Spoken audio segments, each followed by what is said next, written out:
Good morning. College series का हमारा podcast चल रहा है और इससे पहले जो मैंने एपिसोड करा था इस सीरीज़ में वो था फोकस के ऊपर। आज एक और चीज़ के ऊपर बात कर रहा हूँ जिसको हम कहते हैं बजट।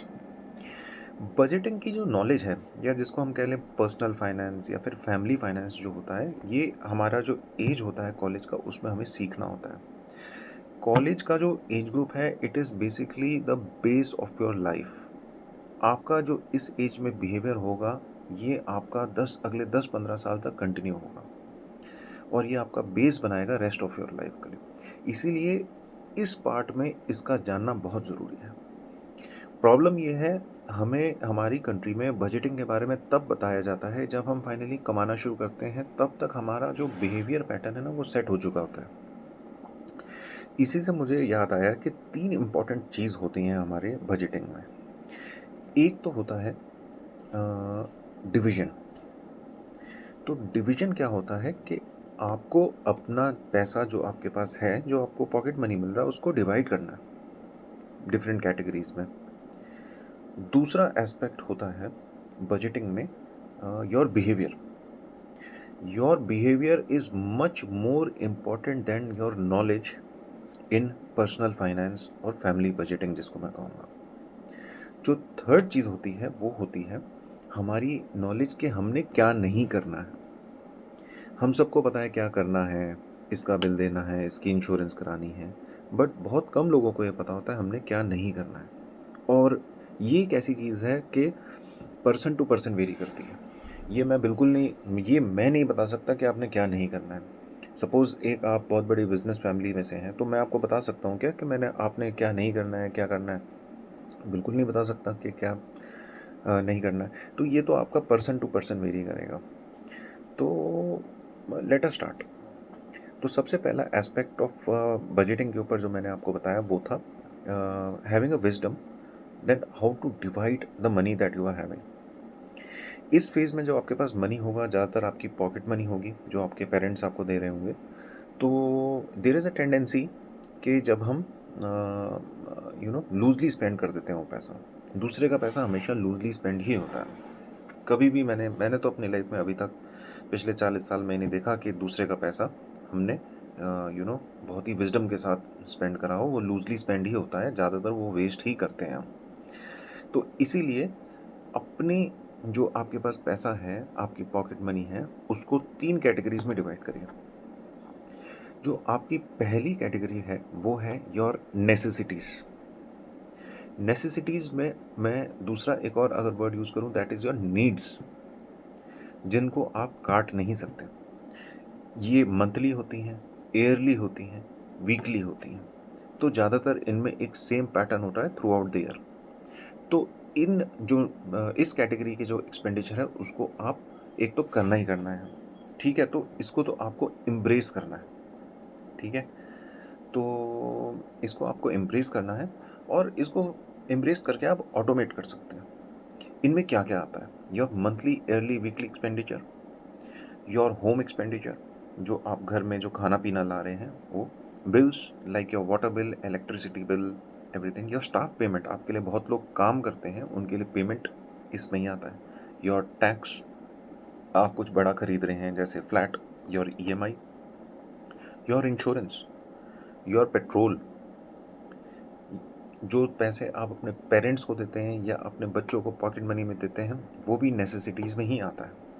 इनका भी एक पैटर्न होता है। और तो ये इस कैटेगरी में क्या होता है कि इनमें आप ज़्यादा कट डाउन नहीं कर सकते। इनमें एक पैटर्न वीकली, ईयरली पैटर्न मिलेगा आपको। इनको जनरली आप ऑटोमेट कर सकते हैं और इनकी तरफ हमारा बिहेवियर कैसा होना चाहिए, we have to embrace it. यार जो खर्चा करना है वो तो करना ही पड़ेगा। अगर आपके बच्चे को वो अपनी फ़ीस देनी है स्कूल की, वो तो आपको देनी ही पड़ेगी। पेरेंट्स को जो आपके ऊपर अब डिपेंडेंट हो गए हैं, उनको अगर पॉकेट मनी की रिक्वायरमेंट है, आपको देनी पड़ेगी। आपका बच्चा कॉलेज जा रहा है, उसको पॉकेट मनी की रिक्वायरमेंट है, आपको देनी पड़ेगी। So you have to automate these things, ताकि आपका इनमें आपको एक तो क्लियर आइडिया हो कि ये कितना हो रहा है और आपका एफर्ट बच जाए इनको पेमेंट करने में। तो ये हो गए हमारे नेसेसिटीज़ और नीड्स। अच्छा, ये परसेंटेज कितनी होती है? नेसेसिटीज़ की परसेंटेज होती है 50%। 50% ऑफ व्हाट? आपकी टोटल इनकम अगर 100 है तो उसका 50% आपकी नेसेसिटीज़ में आ गया। यस, एंड नेसेसिटीज़ में याद रहे टैक्स और ईएमआई और इंश्योरेंस एंड बिल्स इन सब में इंक्लूडेड है। तो it is 50% and this has to be automated and embraced. ध्यान दीजिएगा, मैं आपको बिहेवियर के बारे में इसमें बताऊंगा कि किस चीज़ में क्या बिहेवियर रखना है। तो इसमें मैंने आपको रूल बताया, you have to embrace it. इसमें अगर रोना धोना मचाओगे ना तो आपकी लाइफ में कलेश मचेगा। तो इसको आपको ध्यान देना है। दूसरी कैटेगरी होती है, नाउ अपना माइंड नेसेसिटीज से शिफ्ट करिए वांट्स के ऊपर। वांट्स क्या होती हैं? वांट्स के लिए मैं एक और शब्द यूज़ करूँगा, वर्ड यूज़ करूँगा, डिज़ायर्स। ये वो चीज़ें होती हैं जो ऐसा नहीं है कि हमें चाहिए नहीं है, हमें चाहिए, हो सकता है हमारे लिए ज़रूरी भी हो, पर ये वो चीज़ें होती हैं जो वेट कर सकती हैं। मतलब दे आर नॉट अर्जेंट कि मेरे को इसी महीने चाहिए, अभी चाहिए, आज शॉप जाना है और लेना है। इसमें क्या क्या आ सकता है? आपकी सारी डिज़ायर्स इसमें आती हैं, आपकी जो भी लग्जरी की डिज़ायर्स हैं वो भी इसमें आती हैं। आज की डेट में लग्जरी किसको कहूँगा मैं? ट्रैवल को लग्जरी कहूँगा। यू नो, मंथली मेरे को हॉलीडे चाहिए, 6 मंथली हॉलीडे चाहिए, कई लोग कहते हैं ईयरली हॉलीडे चाहिए। वो आपकी वांट्स, डिज़ायर्स, लग्जरीज में आ गई वो चीज़ें। कि मतलब इसको अगर कट डाउन भी करोगे तो ऐसा नहीं है कि आपकी लाइफ में बहुत बड़ा कोई चेंज आ जाएगा, बट अगर ये इंक्रीज़ होती हैं तो ये लीड करती हैं लाइफस्टाइल इन्फ्लेशन को या फिर एस्पिरेशनल इन्फ्लेशन को। ये वो कंपोनेंट ऑफ हमारी इनकम है जो हम ऑफन इग्नोर कर देते हैं। हमें लगता है कि हम ज़िंदगी भर उतना पैसा बचा पाएंगे, बट जैसे जैसे आप ग्रो करते हो ना, आपका ये कंपोनेंट ग्रो कर रहा होता है और आपको पता भी नहीं चलता कि ये ग्रो कर रहा है। जैसे ही आपकी पे राइज होगी तो आपका मन कर जाएगा, यार मेरे दोस्त ने नया फ़ोन ख़रीदा है, मैं भी नया फ़ोन ले लेता हूँ। या फिर किसी ने कार ख़रीदी है आपके पड़ोसी ने, तो लगता है यार मैं भी कार ले लेता हूँ। डिज़ायर्स आ जाते हैं मन में। या फिर इसमें ब्रांडेड क्लोथ्स भी आता है, तो कि जैसे यार एक्सपेंसिव से एक्सपेंसिव शर्ट पहननी है, पैंट पहननी है, ये कट डाउन हो सकता है। ऐसा नहीं है कि कम्प्लीटली कट डाउन हो सकता है, पर कट डाउन इन सेंस ये आप नॉन ब्रांडेड भी पहन सकते हैं, थोड़ा डिस्काउंट पे भी ले सकते हैं। तो ये वो खर्चा है जिसमें आप दिमाग लगाइए, वांट्स में दिमाग लगाइए, because wants are desires, but ये वांट्स कब नेसेसिटीज़ भी बन सकती हैं। ऐसा नहीं है ये वांट्स हमेशा आपकी डिज़ायर्स में रहेंगी कि यार इसमें तो हमेशा ही कट डाउन करना है। जैसे कि ट्रैवल, आपने 2 साल से कोई छुट्टी नहीं ली है तो वो वांट एक नेसेसिटी बन जाएगी आपके लिए। तो इसीलिए इस वांट्स को एनालाइज करना और इन पे राइट विजडम होना, कितना खर्चना है और इसमें अगर मैं बचाऊंगा तो मैं वो बचा हुआ पैसा कहाँ डाल रहा हूँ। हो सकता है ना कि भाई आपको पेरेंट्स को हर महीने घर के खर्चे के लिए कुछ देना हो, तो वो वांट्स में आप बचा सकते हैं। तो ये वाला वो पोर्शन है आपकी इनकम का जिसमें आप कट डाउन करिए, दिमाग लगाइए, लिखिए हर महीने। ये आपका 20% होना चाहिए, ठीक है। और this is prone to lifestyle inflation, aspirational inflation and peer pressure. ये 3 चीज़ें होती हैं जिसको ये प्रोन होता है, and you have to control it mercilessly. Third portion of your budget होता है योर सेविंग्स। अब सेविंग्स वो पार्ट ऑफ योर इनकम होता है कि जिसकी रिक्वायरमेंट आपको इमीडिएटली नहीं है, बट कभी ना कभी पड़ेगी। सो सेविंग्स आपका इनकम का वो पार्ट होता है जो आप अपने फ्यूचर सेल्फ के लिए कमा रहे हैं। यस, ये आपका खर्चा है, बट आपका फ्यूचर सेल्फ का। तो आपको इसमें सेविंग्स में लॉन्ग टर्म माइंडसेट डेवलप करना पड़ेगा, विजडम डेवलप करना पड़ेगा कि भाई, और ज़्यादातर ये फंड्स में रखना होगा। किस चीज़ का विजडम? कि यार क्या है मेरी लॉन्ग टर्म रिक्वायरमेंट। मेनली इनमें क्या क्या आता है? Kids education, kids college education, then your इसमें और क्या आ सकता है? Your kids marriage, your retirement fund, your emergency fund, ये सब सेविंग्स में आ जाता है। अब डिपेंड करता है कि आपका क्या स्टेटस है। तो अगर आपका स्टेटस बहुत ज़्यादा है तो आपका इमरजेंसी फंड एक बहुत बड़ा होना चाहिए। बट अगर आप एक पेचेक टू पेचेक आप जॉब करने वाले व्यक्ति हैं तो आप एक इमरजेंसी फंड के लिए भी सेविंग्स कर सकते हैं।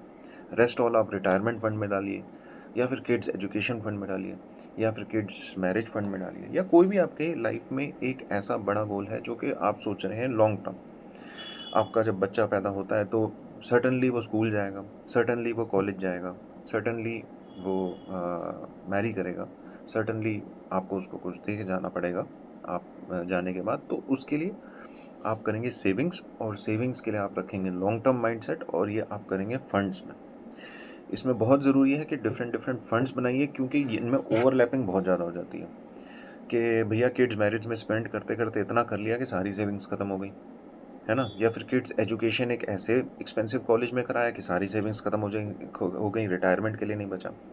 देखिए, आपके बाद जो बच गया तो बच गया, वो तो आपके किड्स के पास चला गया, बच्चों के पास चला गया, बट जब तक आप हैं उस सेविंग्स में लॉन्ग टर्म माइंडसेट होना बहुत ज़रूरी है।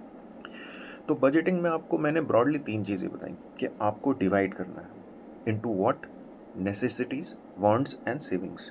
Necessities 50%, wants 20%, savings 30%। Yes, usually इसका उल्टा बताया जाता है, इसका थोड़ा डिफरेंट बताया जाता है। जहाँ तक मैंने पढ़ा है, वांट्स को 30% बोला जाता है और सेविंग्स को 20% बोला जाता है, पर वो वेस्टर्न कंट्रीज़ में शायद ज़्यादा अच्छा होगा, पर हमारी कंट्री में इट इज़ सेविंग्स। बिकॉज हमारी कंट्री में सोशल सपोर्ट जो होता है, सोशल सपोर्ट जो गवर्नमेंट की तरफ से होता है, वो थोड़ा कम होता है, स्पेशली मिडिल क्लास के लिए। तो इसलिए हमारी सेविंग्स ज़्यादा होनी चाहिए, सेविंग्स ज़्यादा ऑर्गेनाइज होनी चाहिए, फंड्स में होनी चाहिए, उनका क्लियर आइडिया होना चाहिए किस चीज़ पे दिमाग लगाना है। दैट इज़ योर वांट्स 20%, इसमें आप मर्सिलेसली कट कर सकते हो, और किस चीज़ को एम्ब्रेस करना है, दैट इज़ योर नेसेसिटीज़। तो और फर्दर डिवाइड किस चीज़ पे कर सकते हो, फिक्स्ड एंड फ्लेक्सिबल। आपकी नेसेसिटीज़ एंड सेविंग्स आपका फिक्स्ड पार्ट हो गया, फ्लेक्सिबल आपका वांट्स हो गया। तो ये आप डिवाइड कर सकते हो। दूसरी चीज़ बहुत इंपॉर्टेंट बजटिंग में आपको बताई थी, behaviour is more important than knowledge. Behaviour से मेरा मतलब है डिसिप्लिन। आपको वो हर महीने, हर हफ्ते, हर रोज़ करना पड़ेगा, तभी वो कंपाउंड करके आपके सामने एक दिन आएगा। तीसरा है बहुत इंपॉर्टेंट चीज़, व्हाट नॉट टू डू। वो बहुत ज़्यादा ज़रूरी है। हम सबको आइडिया होता है मैंने ये करना है, ये करना है, ये करना है, क्या नहीं करना है उसके बारे में हम कभी सोचते ही नहीं हैं, ध्यान ही नहीं देते हैं जब तक हम वो कर नहीं देते हैं। So thank you. ये बजटिंग के ऊपर मेरा पॉडकास्ट आपको कैसा लगा ज़रूर बताना, कमेंट करना, लाइक करना, और किसी को आप किसी के बारे में केयर करते हैं तो उसको फॉरवर्ड भी करना। Thank you.